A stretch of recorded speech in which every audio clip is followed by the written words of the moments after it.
Hello students, welcome to this video class on metabolism of amino acids. Now amino acids, you know that are the building blocks for any protein. Proteins have a lot of function. We know that muscles are proteins, immunoglobulins, albumins, various enzymes, all the enzymes are proteins, such that proteins are very important for us. Unlike carbohydrates and fats, which are major fuel, proteins are the building blocks. So, amino acids are building blocks for proteins. So now let us go to the metabolism of amino acids. First I will be dealing with transamination reaction.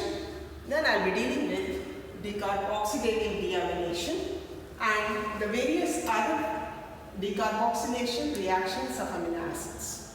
So let's start with metabolic reactions of amino acids. The protein that is ingested by us are absorbed as individual amino acids in the small intestine, and it is by active transport.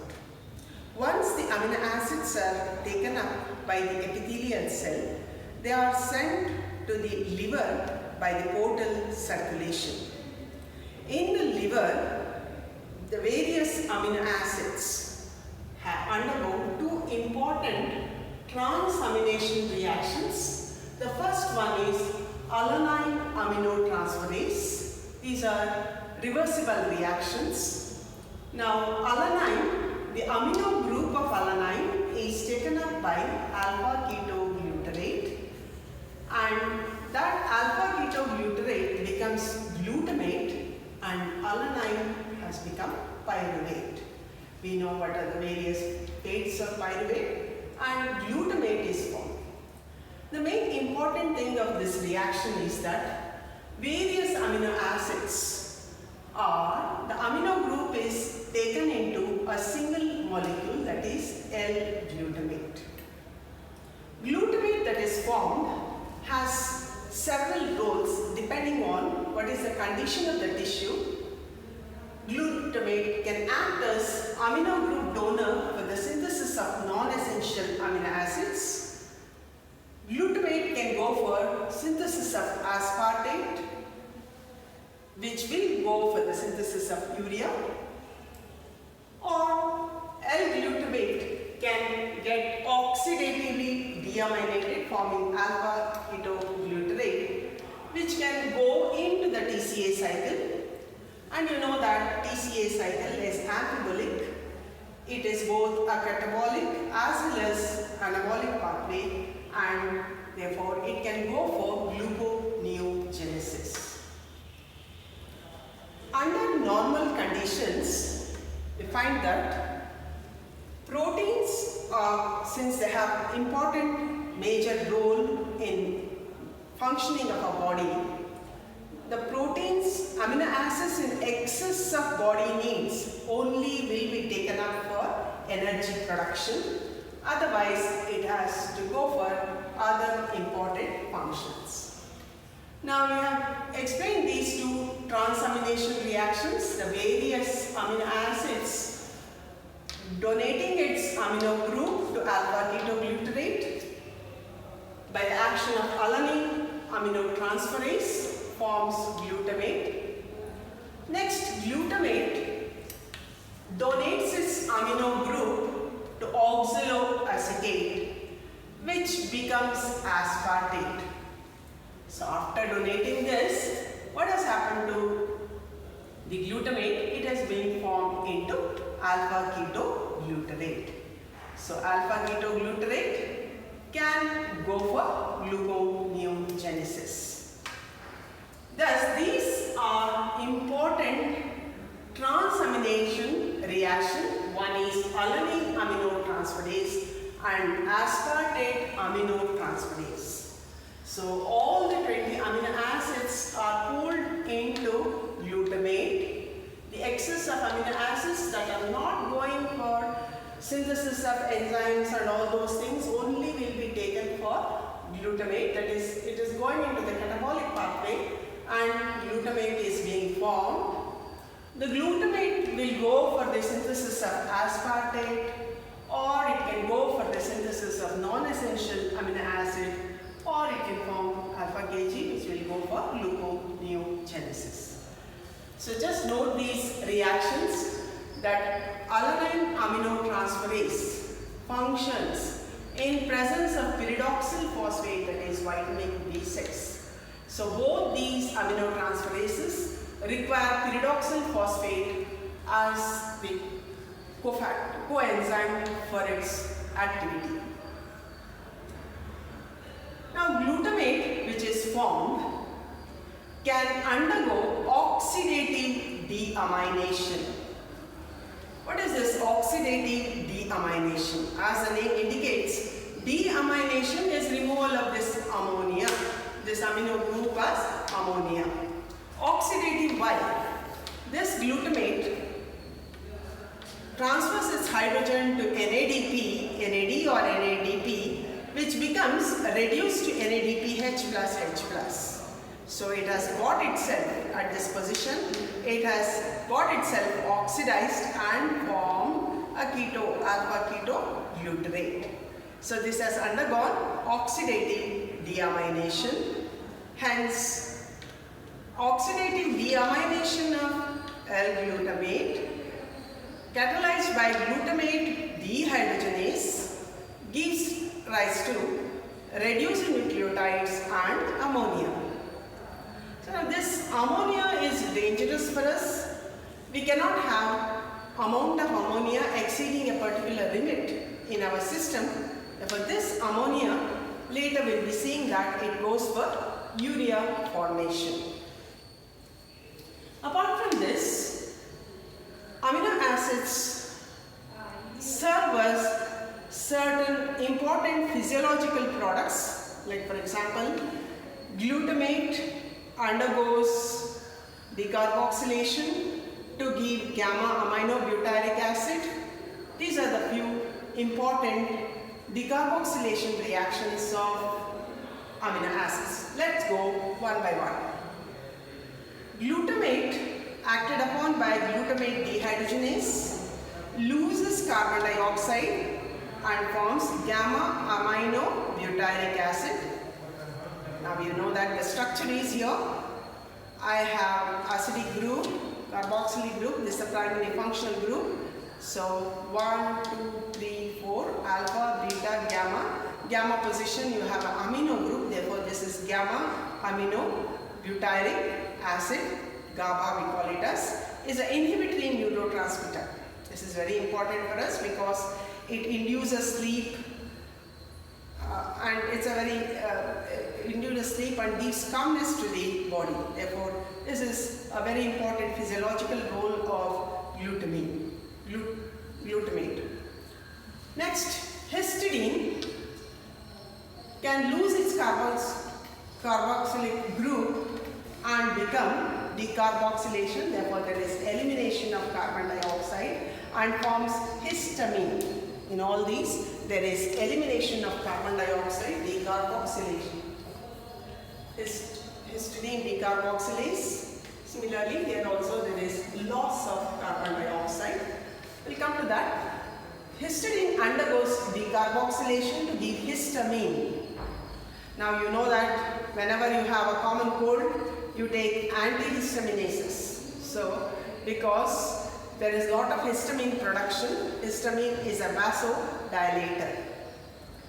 The other amino acid, 3,4-dihydroxyphenylalanine, so derivative of phenylalanine, undergoes decarboxylation to give dopamine. Dopamine is a precursor for formation of epinephrine. Epinephrine is also called adrenaline. Epinephrine, because the adrenal glands are situated above the kidneys, we call them as epinephrine, and adrenaline, you know that they are very important physiological regulators, hormones, which regulate a lot of metabolic activities. Then we have 5-hydroxytryptophan, which loses carbon dioxide here also and forms hydroxytryptamine, which is nothing but serotonin, which gives calmness to the mind. This is another important physiological effects of decarboxylation. So totally we have 4 of them. Decarboxylation of glutamate gives gamma amino butyric acid, an inhibitory neurotransmitter. Histidine gives rise to histamine, a vasodilator. Hydroxyphenylalanine gives dopamine, precursor of adrenaline. 5-hydroxytryptophan decarboxylation gives 5-hydroxytryptamine or serotonin, which is very important for calmness of mind. Now coming back, we know that there is a transamination reactions. There are 2 transamination reactions. We are taking all the amino acids into glutamate. Glutamate has several roles. It can go for synthesis of non-essential amino acids or can become aspartate as per this equation, or it can go for gluconeogenesis.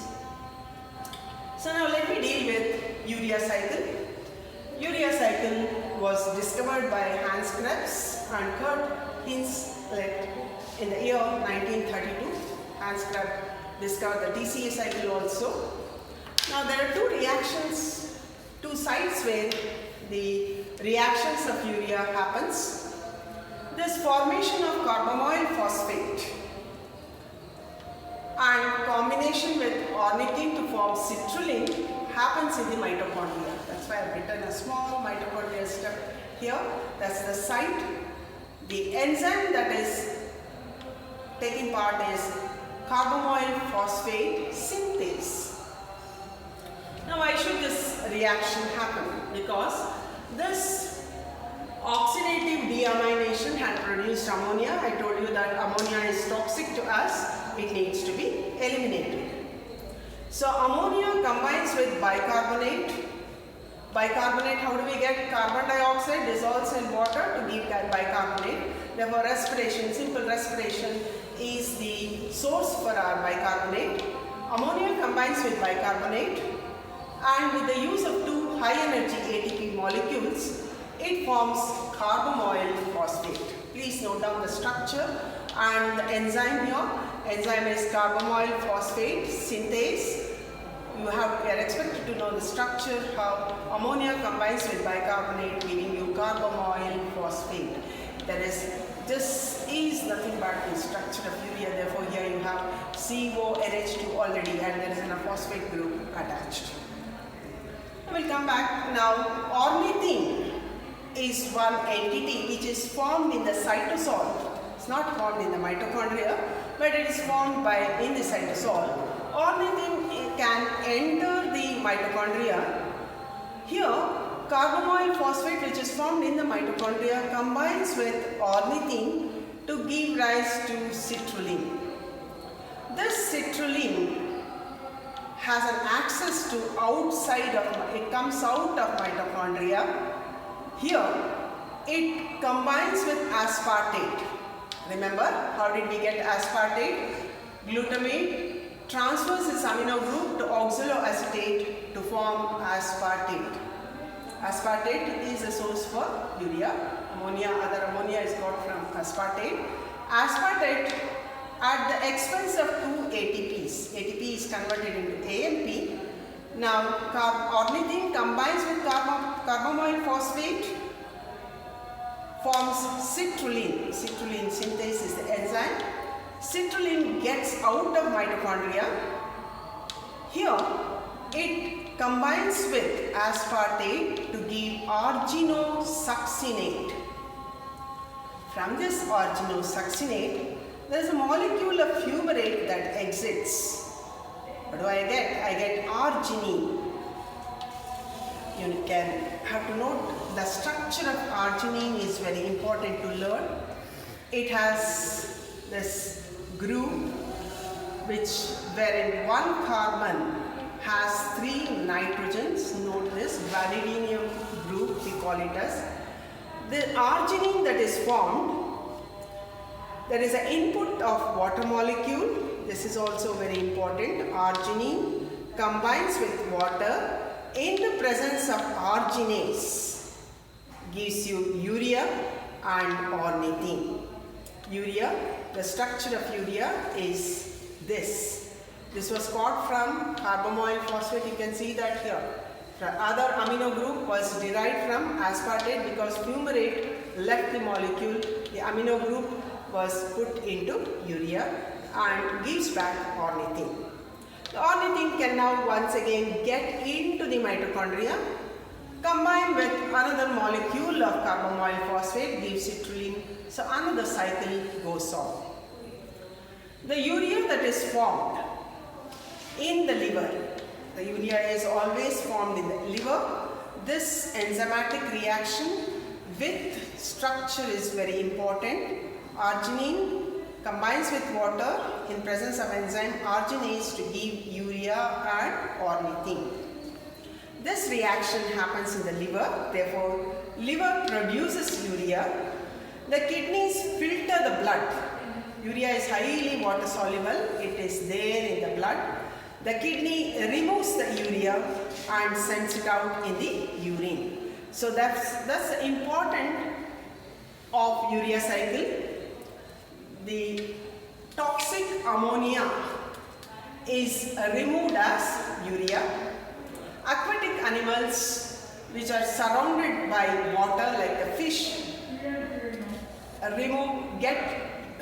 ammonia itself gets out into the water. There are other animals wherein uric acid will be formed as the end product of nitrogen metabolism. Thus urea is the end product of nitrogen metabolism because nitrogen group from aspartate and thus ammonia that is formed due to oxidative deamination is getting eliminated as urea. Just to recap the whole thing, I'll start with the first. Amino acids are derived from proteins. We have a lot of amino acid pool, metabolic pool of amino acids. Every day we have a lot of proteins which are degraded. So the endogenous proteins which have been broken down, amino acids got from that endogenous protein and the diet. Therefore amino acid pool. So we have an amino acid pool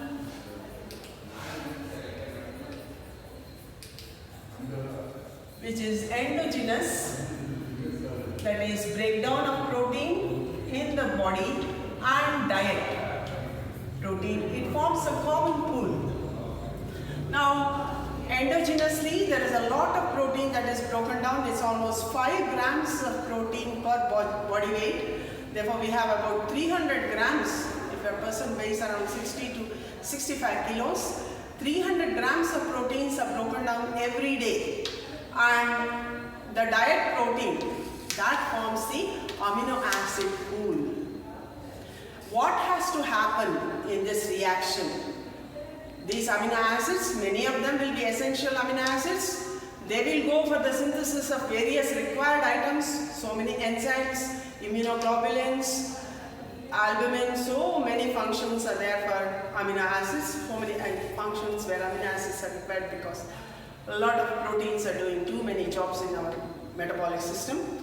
Therefore that amino acid pool, what should happen is decided by the condition of that. So aminotransferases, all the amino groups are transferred into a single amino acid, that is glutamate. The fate of glutamate is decided by the tissue.